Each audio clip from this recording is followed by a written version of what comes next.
వాళ్ళు చంద్రబాబు అనే ఆఫీస్కి వెళ్ళాను నేను. అంటే బైపాస్ ఇవాళ ఎన్టీ రామారావుది మరి వర్ధంతి. మరి ఆయన చనిపోయి 30 ఏళ్ళు అయిపోయింది. 30 ఏళ్ళు ఎలా గడిచిపోయింది కూడా లేయట్లేదు. అసలు ఆయన చనిపోయినట్టే లేదు, ఇన్ని సంవత్సరాలు గడిచినట్టే లేదు. వెళ్ళానండి, వాళ్ళ చంద్రబాబు అనే మీటింగ్ ఉన్నది, వెళ్ళాను. మరి తెలుగుదేశం పార్టీ మరి ఆయన 1982లో ఆయన పార్టీ పెట్టాడు ఎన్టీ రామారావు. మరి ఆయన పునాది వేశాడు. మరి అది రాష్ట్రాలు, మరి జిల్లాలు కానీ రాష్ట్రాలు కానీ ఆయన వచ్చినాక ప్రజలు ఎంతో బాగున్నారు. మరి ఎన్టీ రామారావు గారు 30 రూపాయలు పింఛన్ ఇస్తా వచ్చాడు. ఇల్లు కూడా ఇచ్చాడంట ఆయన.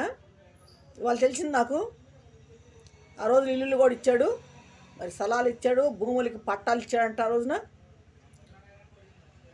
మరి ఆడవాళ్ళకు కూడా, మరి ఆడబిడ్డలకి మగవాళ్ళతో పాటు సమానం హక్కులు తెచ్చాడు ఎన్టీ రామారావు గారు.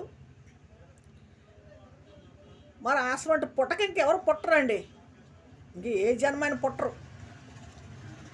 ఆయన చనిపోయారు అనుకుంటున్నారు, ఆయన సావు లేదు, మరణం లేదు ఆయనకి. ఎన్ని తరాలు అయితే ఉంటుందో ఈ కలియుగం, ఈ ప్రపంచం, అన్ని తరాలు ఆయన ఉన్నట్టే. ఆయనకి సావు లేదు, మరణం లేదు అసలు ఆయనకి. అందరూ దృష్టిలో ఆయన అలా ఉండిపోయాడు, ప్రతి ఇంట్లో ప్రతి గడపలో. ఆయన తలవన ఇల్లు లేదు, ఆయన కొలవనోళ్ళు లేరు. మరి ఆయన చేసిన పనులు కానీ, మరి పార్టీ నిలబెట్టాడు తెలుగుదేశం పార్టీ. మరి ఆ తల్లిదండ్రులకి పుట్టిన బిడ్డ ఆయన.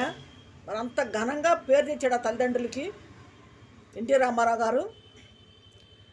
మరి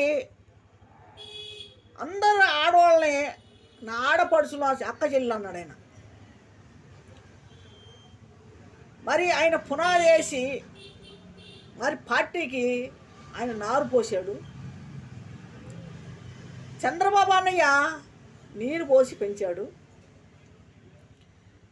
మరి ఇప్పుడు చంద్రబాబు అన్నయ్య, లోకేష్ బాబు మరి ఆ పార్టీని వదలకుండా, పార్టీని పోగొట్టకుండా ప్రజల కోసం పోరాడుతున్నారు. చంద్రబాబు అన్నయ్య కూడా మంచి పనులు